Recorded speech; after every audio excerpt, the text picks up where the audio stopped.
दोस्तों, जैसे जैसे तुम्हारा ध्यान गहरा होता जाएगा, वैसे ही आपको ध्यान के अनुभव भी होते जाएंगे। तुम्हारी थोड़ी सी यहाँ पर परेशानी बढ़ती जाएगी, लेकिन ध्यान तुम्हें ऐसे सूक्ष्म आयाम से जोड़ देता है जिससे तुम बिल्कुल अनजान हो, जिसे तुम बिल्कुल भी नहीं जानते हो। ये सूक्ष्म जगत तुम्हारे लिए एक नया आयाम है, वो आयाम जिसे तुम नहीं जानते हो। दोस्तों, अगर तुम इस सूक्ष्म जगत से जुड़ जाओ तो तुम्हें दिव्य अनुभव होने लगेंगे जो तुम्हारी बुद्धि से एकदम परे है। दोस्तों, अब तक जो भी कुछ तुमने जाना है या देखा है वो अपनी बुद्धि के जरिए ही जाना है। दोस्तों, तुम इस सूक्ष्म आयाम से कैसे जुड़ सकते हो? सबसे पहले तुम्हें अपनी सूक्ष्म सांसों को समझना होगा, क्योंकि पहली सीढ़ी तुम्हारी सूक्ष्म सांसें ही है। जब तुम्हारी सांसें गहरी और सूक्ष्म गति से चल रही होंगी, तब तुम्हारे विचार नष्ट हो रहे होंगे। आपकी सांस जितना ज्यादा गहरी होगी, उतना ही आप ध्यान में उतरते जाएंगे।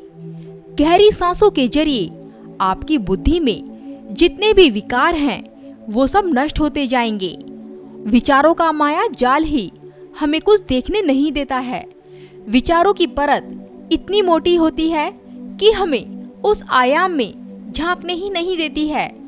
तुम अपने अंदर ईश्वर को, परम सत्य को तभी देख सकते हो दोस्तों, जब तुम विचारों की दीवार को गिरा दो।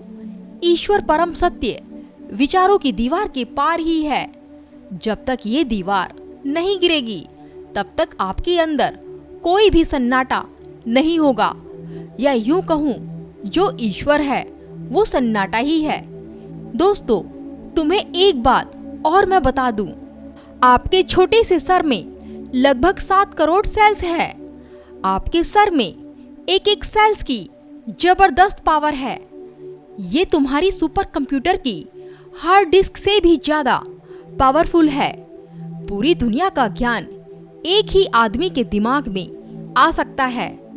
ये जितने भी विचार आपके दिमाग में इकट्ठे हुए हैं, आपको इन्हीं विचारों को नष्ट करना होगा। ध्यान आपको कुछ नया नहीं देता है, बल्कि आपके अंदर जितने भी विचार हैं उन्हें तोड़ने का, नष्ट करने का काम करता है। और फिर एक समय ऐसा भी आता है कि तुम्हारी पूरी तरह से ईड़ा और पिंगला नाड़ी शुद्ध हो जाएगी, जिसमें कोई विकार नहीं, कोई विचार नहीं बसते हैं। दोस्तों, ये लोगों की सबसे बड़ी भूल है कि ध्यान करने से ज्ञान की प्राप्ति होती है। नहीं नहीं दोस्तों, बिल्कुल भी नहीं है ऐसा। ध्यान करने से बल्कि ज्ञान नष्ट होता है। ज्ञान वो जो आपने दिमाग के जरिए इकट्ठा किया है, ज्ञान वो जिसे आप सच मानते हो। ज्ञान मतलब आपके विचारों की वो मोटी परत है। लेकिन ध्यान में आपको ये पता चल जाता है कि विचार बेकार है। और आपको जब ध्यान में ये पता चल जाए कि ये सब बेकार का है, तो फिर छोड़ने की जरूरत ही नहीं पड़ती है, वो अपने आप ही छूटती चली जाती है। ध्यान आपके विचारों को धीरे धीरे खत्म करता है। इसलिए मौन का अधिक मूल्य है। जिन्होंने मौन को जाना है, वो ये बोलते हैं कि तुम मौन हो जाओ, मौन साध लो। अगर तुम मौन हो जाते हो तो तुम भौतिक विचार नहीं बनाओगे। दोस्तों, अगर आप दिन भर की विचारों की छानबीन करें तो आपको ये पता लगेगा कि ऐसी बातों को दिन भर बोले चले जाते हैं जिनका कोई मतलब नहीं है। आप सोचकर देखो कि आपने जो भी कुछ बोला है वो ज्यादातर बेबुनियाद बातें हैं जिनका कोई मतलब नहीं है। इसलिए एक साधक मौन हो जाता है, और जब वो बोलता है तो उतना ही बोलता है जितने की जरूरत है। इसलिए पहले आपको मौन रहने की साधना करनी चाहिए।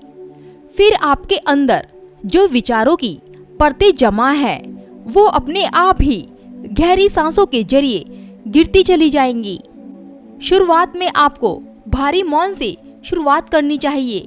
धीरे धीरे अंदर का मौन भी सधने लगेगा। शुरुआत में जब आप मौन रहने की साधना करेंगे तो आपको बड़ी मुश्किल होगी, क्योंकि चुप रहना इतना आसान नहीं है।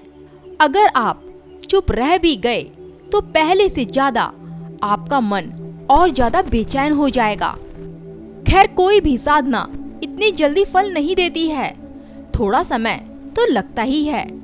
आपको संकल्प लेना होगा कि पहले 1 घंटा, फिर 2 घंटे का, ऐसा ही करते करते 24 घंटे का मौन रखो। मौन के बगैर आप ध्यान साधना कर ही नहीं सकते हैं, किसी भी आयाम में जा ही नहीं सकते हैं। इसलिए दोस्तों, मौन के ऊपर ज़्यादा फोकस करना है आपको। तो दोस्तों, वीडियो कैसी लगी कमेंट करके जरूर बताना। नमस्कार दोस्तों।